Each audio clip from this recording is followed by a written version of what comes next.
साथियों नमस्कार। हम जीव विज्ञान के अंतर्गत कुछ महत्वपूर्ण टॉपिकों को देखेंगे। आइए देखें।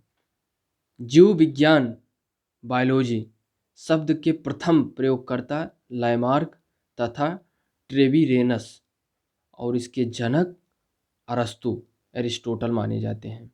प्रमुख शब्दावलियाँ देखें तो प्रमुख शब्दावलियों में हम देखेंगे एपीकल्चर। एपीकल्चर किससे संबंधित है? मधुमक्खी पालन। एवीकल्चर, एवीकल्चर पक्षी पालन से संबंधित है। पीसीकल्चर मछली पालन से संबंधित है। सेरीकल्चर रेशम कीट पालन से संबंधित है। सिल्वीकल्चर वन संवर्धन से संबंधित है। ओलेरीकल्चर, ओलेरीकल्चर ये जो है सब्जियों की कृषि से संबंधित है। हॉर्टिकल्चर बागवानी से संबंधित है। पोमोलॉजी फलों की खेती से संबंधित है। और विटीकल्चर, विटीकल्चर हमारा जो है ये संबंधित है अंगूर की खेती से। और एग्रोनॉमी ये संबंधित है हमारे फसलों की खेती से। तो ये हैं हमारे प्रमुख शब्दावलियाँ जिनका हम प्रयोग करते हैं। आइए कुछ और टॉपिकों को देखें। जीव विज्ञान की प्रमुख शाखाएं यदि हम देखें तो जीव विज्ञान की प्रमुख शाखाओं में जूलॉजी, जूलॉजी के अंतर्गत हम क्या अध्ययन करते हैं? जूलॉजी जंतुओं का अध्ययन। बॉटनी पादपों का अध्ययन। पैडोलॉजी मृदा का अध्ययन। जेरेंटोलॉजी मनुष्य की वृद्धावस्था संबंधी अध्ययन। ऑस्टियोलॉजी अस्थियों का अध्ययन। और डर्मेटोलॉजी त्वचा का अध्ययन। ट्रोफोलॉजी पोषण विधियों का अध्ययन। और हर्पेटोलॉजी उभयचर सरीसृपों का अध्ययन इसके अंतर्गत हम करते हैं। ये जीव विज्ञान की प्रमुख कुछ शाखाएं हैं जो एग्जाम के पॉइंट ऑफ व्यू से बहुत ही महत्वपूर्ण है। अब जैव विकास से संबंधित कुछ महत्वपूर्ण हम तथ्यों को देखेंगे जिनके अंतर्गत हम सीखते हैं लैमार्कवाद, डार्विनवाद और उत्परिवर्तनवाद। लैमार्कवाद इसके जनक फ्रांसिस वैज्ञानिक जीन बैप्टिस्टे डी लैमार्क, इनकी पुस्तक है फिलॉसफी जूलॉजिकल। अन्य नाम इनके क्या हैं? इसको लैमार्कवाद को अन्य नामों से क्या जाना जाता है? उपार्जित लक्षणों की वंशागत का सिद्धांत। इनका उदाहरण के रूप में हम प्रचलित उदाहरणों को जो देखते हैं, जिराफ की गर्दन का लंबा होना, सांप के पैर का गायब हो जाना, ये सब लैमार्कवाद में हम पढ़ते हैं। डार्विनवाद के अंतर्गत इसके जनक माने जाते हैं ब्रिटिश वैज्ञानिक चार्ल्स डार्विन और इनकी पुस्तक है प्राकृतिक चुनाव द्वारा जातियों की उत्पत्ति। 1859 में इन्होंने लिखा इसको। अन्य नाम इनके जो डार्विनवाद के अन्य नाम से जानते हैं हम तो थ्योरी ऑफ नेचुरल सिलेक्शन, प्राकृतिक वर्णवाद, सर्वाइवल ऑफ द फिटेस्ट का सिद्धांत डार्विनवाद के अंतर्गत है। उत्परिवर्तनवाद इसके जनक माने जाते हैं हॉलैंड के ह्यूगो डीवरिच और इनकी प्रयोग वस्तु जो है सांध प्रीमरेज, इसका वैज्ञानिक नेम क्या है? आइनोथेरा लेमार्कियाना। अन्य नाम इसके क्या है उत्परिवर्तनवाद के? उत्परिवर्तन सिद्धांत यानी म्यूटेशन थ्योरी। अब देखिए लैमार्कवाद के अनुसार में जिराफ की गर्दन किस तरीके से भोजन के लिए, अपने भोजन की प्राप्ति के लिए बढ़ रही है। आइए देखें। घास की उपलब्धता से अगली टांगों व गर्दन के कम उपयोग के कारण इन अंगों की कम लंबाई, जब तक इनका कम उपयोग होता था भोजन उपलब्ध हो जाता था। धीरे धीरे जो है जब इन पेड़ पौधे बड़े होने लगे और इनकी भोजन की प्राप्ति उन बड़े पेड़ों से होने लगी तो इनका गर्दन भी बड़ा होने लगा। ऊंचे वृक्षों की पत्तियों को खाने के लिए अगली टांगों व गर्दन का अधिक उपयोग होने से इन अंगों की अधिक लंबाई दर धीरे धीरे जो है बढ़ती चली गई। लैमार्कवाद के अनुसार इसको आप समझ सकते हैं, देख सकते हैं। यह है उदाहरण। आगे हम अगर कुछ अन्य चीज़ों की बात करें तो जीव जंतुओं का विकास क्रम, जीव जंतुओं का विकास क्रम में हम देखेंगे तो इसको हम देखेंगे मेसोजोइक तक और फिर शुरुआत हम करेंगे प्रोटेरोजोइक। सबसे पहले प्रोटोरेजोइक के अंतर्गत हम देखेंगे प्रथम घटना इसमें प्रथम मेटाजोआ, जंतुओं का पहला चिन्ह। पैलियोजोइक, परमियन, ये कल्प है, और कल्प के अंतर्गत यानी समय और घटना, इसको हम देखेंगे, यानी घटना उस समय में क्या क्या प्राप्ति होती थी। परमियन, सरीसृपों की उन्नति। कार्बोनिफेरस, प्रथम सरीसृप बीज युक्त फंस पाए जाते थे। डेवोनियन, ये सब पैलियोजोइक के अंतर्गत हैं। डेवोनियन, प्रथम उभयचर जबड़े वाली मछलियाँ। सिल्यूरिनियन, सिल्यूरियन, प्रथम संवहनी युक्त धरातली पौधे। आर्डोविसियन, मेटाजोवन, जीवों का विकास। कैम्ब्रियन, प्रथम मछली, प्रथम रज्जु की कॉर्डेट। मेसोजोइक के अंतर्गत हम देखेंगे क्रिटेशियस, इसके अंतर्गत डायनासोर की विलुप्ति, पहले प्राइमेट का विकास, फूल वाले पौधों की उत्पत्ति। मेसोजोइक के अंतर्गत ही जुरासिक कल्प, पहली चिड़िया का विकास, डायनासोर की उन्नति। और ट्रियासिक के अंतर्गत प्रथम स्तनपायी और प्रथम डायनासोर। सेनोजोइक के अंतर्गत क्वाटरनरी यानी मानव का उद विकास, और नियोसीन स्तनपायियों में विविधता, पैलियोसीन में भी स्तनपायियों में विविधता। आगे हम अन्य टाइप को देखते हैं। अब हम टैक्सोनॉमी के बारे में जानेंगे। टैक्सोनॉमी यानी वर्गीकी। वर्ग की परिभाषा, जीवों को उनकी समानताओं के आधार पर छोटे छोटे समूहों में बांटना ही वर्गीकी है। जनक इसके कैरोलस लिनियस। पांच जगत प्रणाली के जनक क्या हैं? Whittaker, R H Whittaker, R H Whittaker.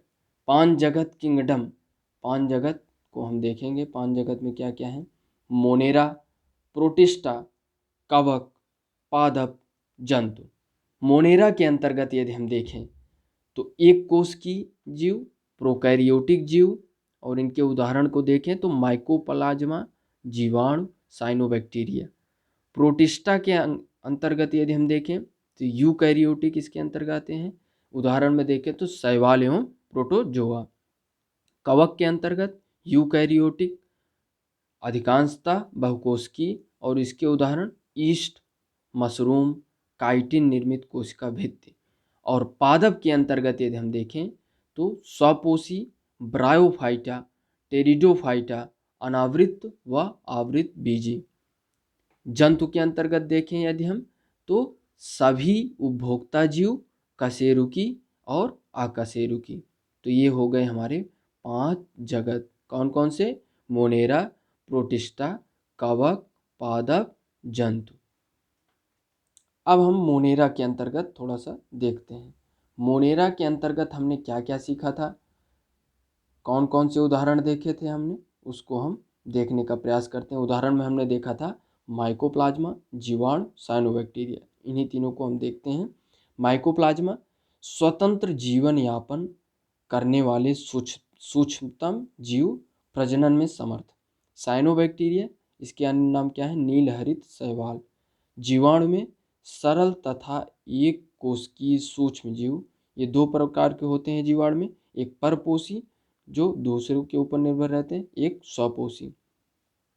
अब यदि हम देखें फंगी यानी कवक के अंतर्गत, तो कवक के अंतर्गत हमने जो देखा था वो उदाहरण में हमने कवक के अंतर्गत क्या क्या देखा था?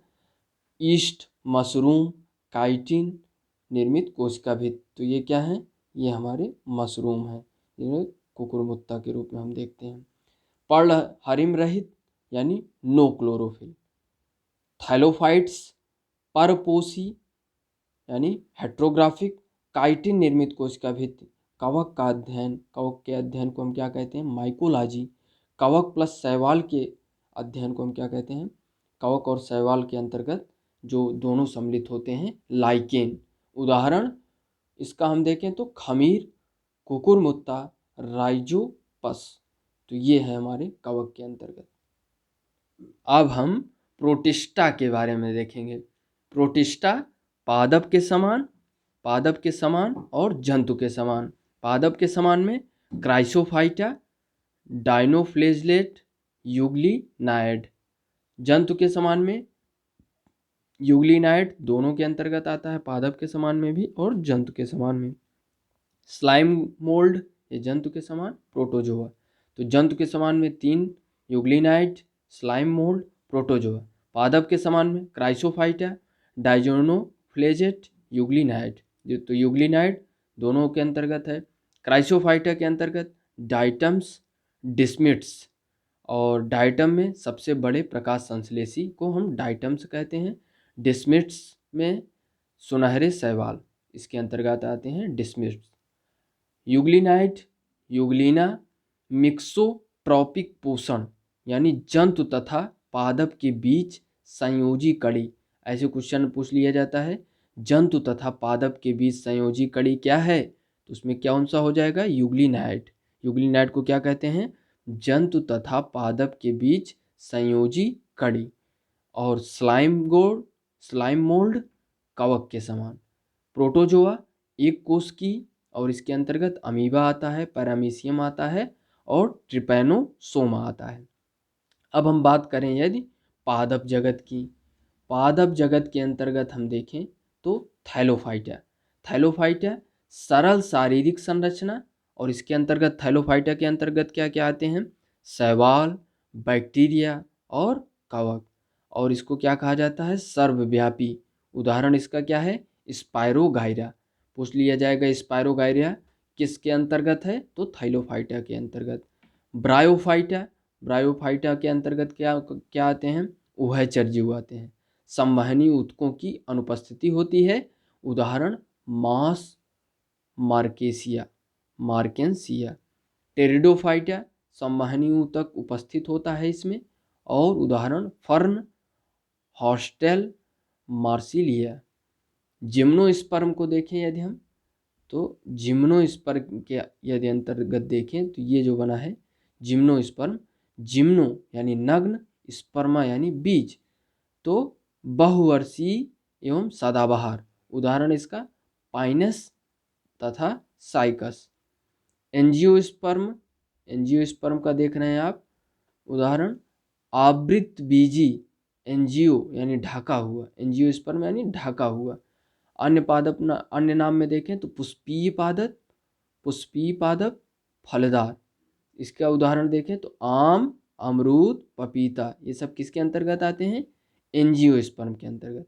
और जिम्नोस्पर्म के अंतर्गत पाइनएप्पल यानी जिसको हम अनानास कहते हैं, पाइनस तथा साइकस। टेरिडोफाइटा के अंतर्गत फर्न, हॉस्टेल, मार्सिलिया।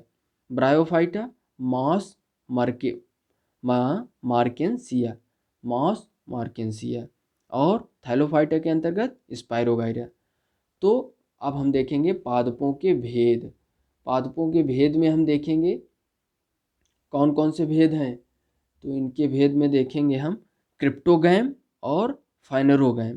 क्रिप्टोगैम में अप्रत्यक्ष जननांग बीज उत्पन्न करने में अक्षम होते हैं, जिसके अंतर्गत आते हैं हमारे थैलोफाइटा, ब्रायोफाइटा और टेरिडोफाइटा। ये क्या होते हैं, बीज उत्पन्न करने में अक्षम होते हैं। और फेनेरोगैम यानी जो पूर्ण विकसित जनन अंग होते हैं, जो बीज उत्पन्न करने में सक्षम होते हैं, उसके अंतर्गत जिम्नोस्पर्म, एंजियोस्पर्म। जिम्नोस्पर्म के उदाहरण क्या क्या थे, पाइनस तथा साइकस। और एंजियोस्पर्म आम, अमरूद, पपीता और ऐसे बहुत सारे फल। आगे हम देखेंगे प्राणी जगत का वर्गीकरण। प्राणी जगत का वर्गीकरण, प्राणी जगत के वर्गीकरण में कोशिका स्तरीय संरचना, कोशिका स्तरीय संरचना संघ पोरीफेरा। ऊतक स्तरीय संरचना में हम देखेंगे देह गुहाधारी, कूट देह गुहाधारी, बाह्य त्वचा एवं जठर त्वचा के बीच देह गुहा का अभाव। तो देह गुहाधारी में कौन कौन से आते हैं, मेसोडर्मा कोशिका का विकास और अंतः स्तर की थैली से देह गुहा बनना। कूट देह गुहाधारी में नीमेटोडा, बाह्य त्वचा एवं जठर त्वचा के बीच देह गुहा का अभाव, तो किसमें होता है, प्लैटी सिलेंट्रेटा। तो इसका फिगर आप देख रहे हैं, नीमेटोडा इसका फिगर ये है, संघ पोरीफेरा इसका फिगर ये है।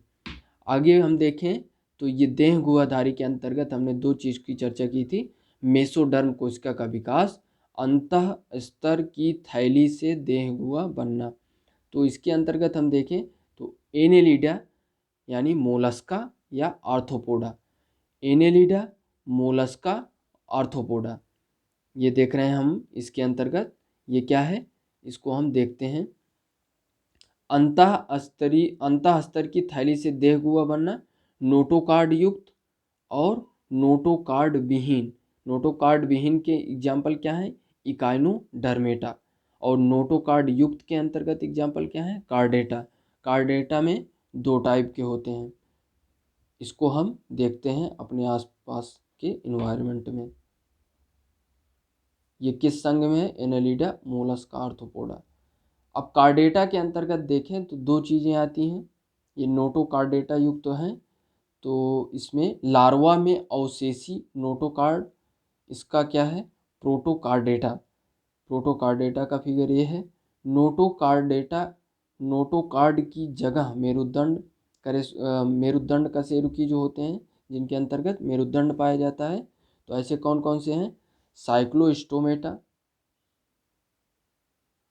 सरीसृप में सांप, स्तनपायी में गाय, भैंस आदि जो है, एनाकोडा तो सरीसृप में आता है, स्तनपायी में गाय, भैंस, ये सब आते हैं।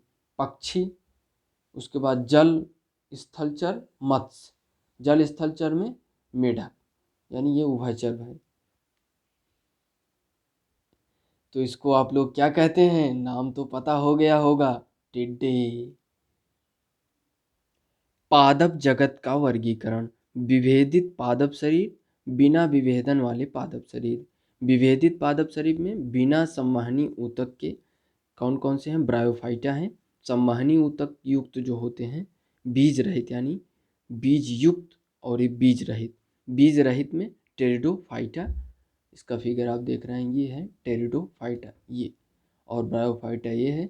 बीज युक्त में आते हैं हमारे द्विबीजपत्री यानी 2 बीज पत्र वाले बीज, और एक बीज पत्री यानी एक बीज पत्र वाले बीज। बिना विभेदन वाले पादप शरीर में आप देख रहे हैं, ये किसके पूरा कैटेगरी हो गई, विभेदित पादप शरीर। और बिना विभेदन वाले पादप शरीर थैलोफाइटा, जिसके अंतर्गत शैवाल, कवक, बैक्टीरिया, इनके फिगर आपको दिख रहे होंगे। अब हम देखें तो जंतु जगत के प्रमुख संघ, जिसे हम कहते हैं फाइलम। फाइलम के अंतर्गत यदि हम देखें तो पोरीफेरा छिद्रधारक, पोरीफेरा छिद्रधारक यानी असंख्य छिद्रयुक्त शरीर, शरीर में स्पंज गुहा, इसके अन्य नाम हम स्पंज, और उदाहरण इसका साइकान, स्पंज, स्पंजिला। तो ये है हमारे जो है स्पंज युक्त यानी पोरीफेरा, जो छिद्र धारक है यानी जिनमें छेद नुमा होता है। आप फिगर में देख रहे हैं, ये सब छेद बने हुए हैं, और ये ऊपर वाला भी। इधर हम देखें सिलेंट्रेटा, जिसे हम कहते हैं निडेरिया, और जलीय जंतु, भोजन पकड़ने हेतु मुख के चारों ओर धागे जैसी इनकी रचना होती है, और ये आप संरचना देख रहे होंगे, धागे जैसी संरचना है। टेंटेकिल्स, इनका उदाहरण देखें तो उदाहरण में इनका आएगा मूंगा, हाइड्रा, जेलीफिश, सी एनीमोन, सी एनीमोन। तो ये सिलेंट्रेटा के अंतर्गत आएंगे। इसका नाम क्या है, निडेरिया।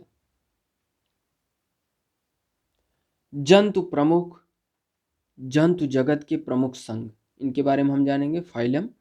और अभी हम देख रहे थे जंतु जगत के प्रमुख संघ में पोरीफेरा और सिलेंट्रेटा। पोरीफेरम क्या था, छिद्रधारक, सिलेंट्रेटा निडेरिया, जिसके अंतर्गत क्या होती है, धागे जैसी संरचनाएं होती हैं, मूंगा, हाइड्रा, जेलीफिश, सी एनीमोन। और छिद्रयुक्त में हम क्या देख रहे थे, छिद्रधारक में साइकान, स्पंजिला। अब हम देखेंगे टीनोफेरा, टीनोफोरा, टीनोफोरा। इसके अंतर्गत हम देखेंगे तो सिलेंट्रेटा यानी सिलेंट्रेटा से गहन संबंध, कंघी जैसी चालान, अधिकांशतः पारदर्शी। उदाहरण में देखें तो समुद्री अखरोट, कॉम्बजेली, ये आप देख रहे होंगे फिगर, यानी इसकी कैसी होती है, पारदर्शी होती है। और देखें प्लेटी हेलमिन्थीज, प्लेटी हेलमिन्थीज में देह गुहा रहित 3 स्तरीय शरीर चपटा शरीर उभयलिंगी, अविकसित पाचन तंत्र, उत्सर्जन हेतु फ्लेम कोशिका। उदाहरण इसका देखें तो प्लेनेरिया, लीवर फ्लू। इसकी आप देख रहे होंगे फिगर को। अगले जंतु संघ की बात करें जो है तो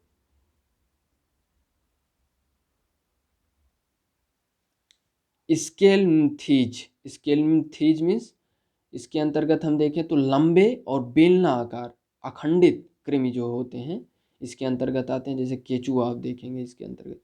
तो इसमें क्या है, स्पष्ट आहार नाल, नर छोटा मादा बड़ी इसके अंतर्गत होता है। उत्सर्जन प्रोटोन फ्रीडिया द्वारा, उत्सर्जन प्रोटोन फ्रीडिया द्वारा। एक लिंगी तथा आंतरिक निषेचन। इसका उदाहरण देखें तो एस्केरिस गोल कृमि, थ्रेडवर्म और बुचरेरिया यानी फाइलेरिया का कृमि इसके अंतर्गत आता है। किसके अंतर्गत, एस्केलमिंथीज के अंतर्गत। एनेलिडा, एनेलिडा के अंतर्गत लंबा द्विपार्श्व, लंबा द्विपार्श्व। सॉरी हमने कह दिया था केचुआ इसके अंतर्गत, केचुआ इसके अंतर्गत नहीं आएगा, एनेलिडा के अंतर्गत आएगा केचुआ। लंबा द्विपार्श्व सममित व कई खंडों में बटा शरीर होता है। केचुए का शरीर कई खंडों में बटा हुआ होता है, धारी नुमा उसके अंतर्गत। उत्सर्जन हेतु वृक्क इसके अंतर्गत होता है। काइटिन से बने सीटी द्वारा प्रचलन, सामान्यतः त्वचा द्वारा श्वसन। एक लिंगी व उभयलिंग दोनों पाए जाते हैं, दोनों के अंतर्गत इसके अंतर्गत होते हैं। उदाहरण में देखें तो केचुआ, जोंक, नेरिस। और एस्केलमिंथीज के उदाहरण क्या थे, एस्केरिस यानी गोल कृमि, थ्रेडवर्म और बुचरेरिया फाइलेरिया का कृमि, जो फाइलेरिया होता है उसका कृमि इसके अंतर्गत पाया जाता है। आर्थ्रोपोडा, अब हम जंतु जगत में जो है देखेंगे आर्थ्रोपोडा के अंतर्गत। आर्थ्रोपोडा जंतु जगत का सबसे बड़ा संघ है और 3 भागों में विभक्त शरीर होता है इसका। शरीर, सिर और 3 भागों में विभक्त शरीर में कौन कौन से आते हैं, सिर, वक्ष और उदर। और इसमें खुला परिसंचरण तंत्र, संधियुक्त पाद। और उदाहरण में देखें तो झींगा मछली, तितली, मक्खी, मकड़ी, बिच्छू, ये सब किसके अंतर्गत आएंगे, आर्थ्रोपोडा। और जंतु जगत का सबसे बड़ा संघ होता है मोलस्का। मोलस्का श्वसन हेतु गिल्स या टिनेडिया का उपयोग करता है, खुला परिसंचरण तंत्र। उत्सर्जन हेतु गुर्दे और कवच युक्त शरीर होता है, रंगहीन खून होता है। उदाहरण में देखें तो सीपी, घोंघा, ऑक्टोपस। तो ये किसके अंतर्गत आएंगे, मोलस्का के अंतर्गत। इकाइनोडर्मेटा, इकाइनोडर्मेटा के अंतर्गत कौन कौन से जीव आएंगे, समुद्री जंतु, कांटों वाली त्वचा, पुनरुत्पादन की क्षमता होती है। उदाहरण में देखें तो हेगफिश, स्टारफिश, ब्रिटिल स्टार आदि। कार्डेटा में देखें तो कार्डेटा में नोटोकार्ड एवं गोल एवं क्लोम छिद्र उपस्थित होता है और इसके अंतर्गत नालदार तंत्रिका रज्जु।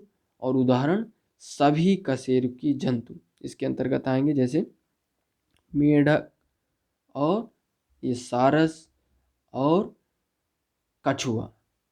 ऐसे ही सभी कशेरुकी जंतु इसके अंतर्गत आएंगे, किसके अंतर्गत, कार्डेटा के अंतर्गत। मत्स्य संघ के अंतर्गत देखें तो सल्क युक्त त्वचा, असमतापी, द्विकक्षीय हृदय, अंडज। और उदाहरण देखें तो ट्यूना और रोहू। ये आप मछलियाँ बनी हुई देख रहे हैं, ये गोल्डन फिश है और ये सब मछलियाँ इसके अंतर्गत हैं, मत्स्य वर्ग के अंतर्गत। साइक्लोस्टोमेटा, साइक्लोस्टोमेटा जबड़े रहित कशेरुकी, ईल के आकार का शरीर, सल्क रहित चिकनी त्वचा।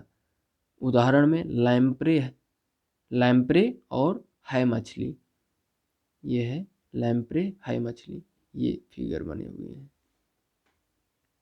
स्तनपाई के अंतर्गत हम आए तो स्तनपाई के अंतर्गत हम सब आते हैं मनुष्य वर्ग।